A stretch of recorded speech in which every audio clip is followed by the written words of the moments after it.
Okay, kahapon nga po mga kaibigan ay nakakalungkot po, no, dahil ang ating pong kaibigan na si Pau Salud bigla pong hindi ma-search ang kanyang Facebook page.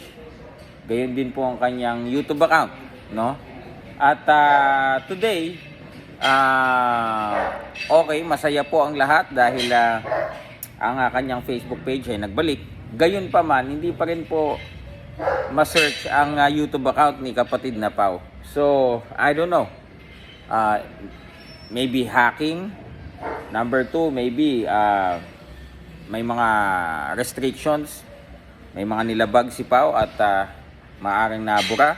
Number 3, baka may mga nagreklamo. Siguro yung mga nila-livestream niya. Although commentary naman, baka nagreklamo siguro dahil naagawan ng views. I don't know. Hindi natin alam. I've been trying to contact Pau Salud pero hindi po siya sumasagot. So I hope, no, okay naman yung kaibigan natin. At syempre, ito si Pau, ito real talk lang. Kasi syempre si Pau ang isa sa, kung masasabi ko, no, pioneer talaga ng boxing vlogging dito sa Pilipinas. So the father of boxing vlogging here in the Philippines. So I don't know, I hope he's okay. And well, anyway, kung ano man yan, channel man yan, page man yan, you already established your name and you have credibility, Pau. So kung baga, kung yan man ay may problema, hindi na may babalik, gawa lang ulit. Ganun naman talaga. Sabi nga ni Boss MG, 'di ba?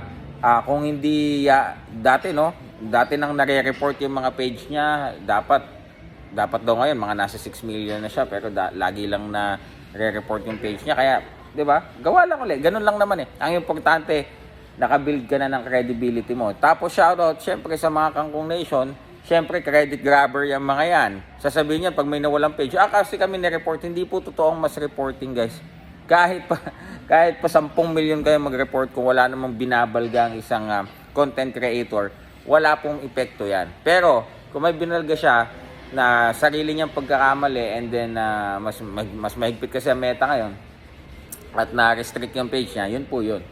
But anyway, no, hindi din sumasagot si Pau sa mga kumusta namin, no. Kami nila Kuya Kamao TV, nila Kuya Noel at ng iba pang mga tropang mga vloggers, we've been trying to reach out to him since yesterday pero walang sagot. So I hope he's fine, no. Pau, kung nanonood ka man, 'di ba? Sana nasa ayos ka man, ano. Balitaan mo kami. Syempre, 'di ba? Hindi din may iwasan na mag-alala kami sa iyo, 'di ba?